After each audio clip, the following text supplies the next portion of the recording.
Go. Hi, this is the Prof. This is my posting for Monday, June 24th. We're going to talk a little bit about immigration today and how it plays out on the world stage.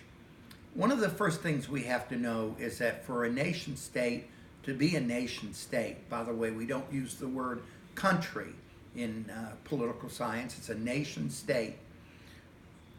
You must have sovereignty.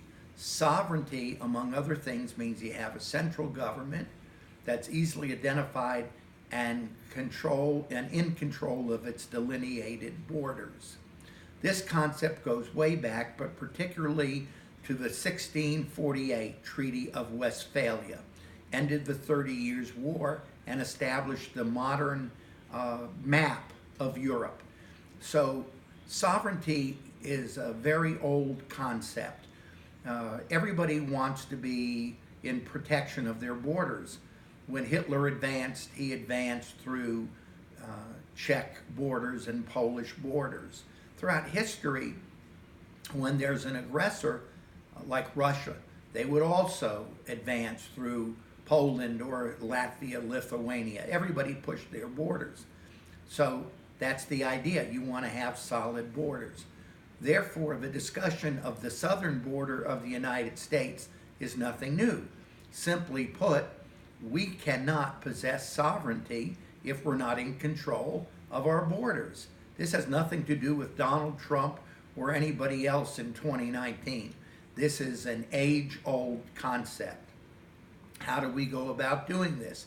Any way that we can. What we need to do first and foremost is to work with our neighbor, Mexico, in order to keep all of the immigration problems to a minimum. We've been unable to do that over the last 30, 40 years, even though Mexico has had capitalist presidents like Vicente Fox, who have been very, very friendly toward the United States and capitalism. Fox was the head of Coca-Cola International, but we're never able to get any control of the borders working with him. Now Mexico has elected, of all things, a college professor who is a socialist.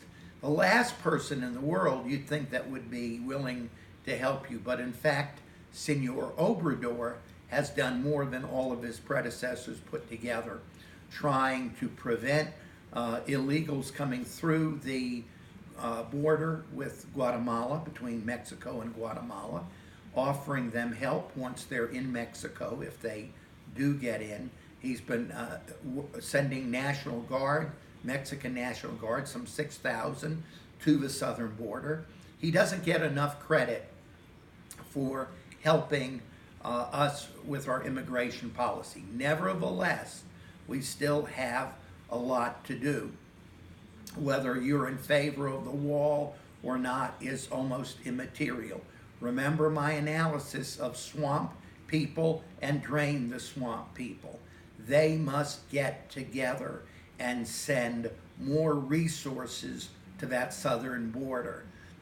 Everybody is complaining about the inhumane way kids and others are treated down there. Well, get better facilities. To have better facilities, you need money. I think that the current president has done what he can to try to divert money to that problem, but he needs help from Congress. So the drain the swampers and the swampers need to get together. Now, here's my prediction about what's going to happen.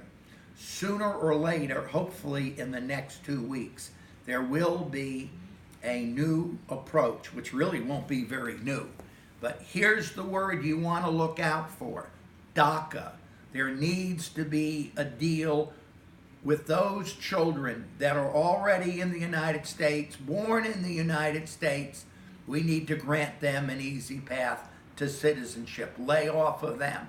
If that will happen, maybe the drain the swampers and the swampers will get together and appropriate some money that would be helpful. So look for a deal to be made which combines DACA with the southern border immigration policy. Look for it to happen fairly soon. That's all for today. I'm the Prof.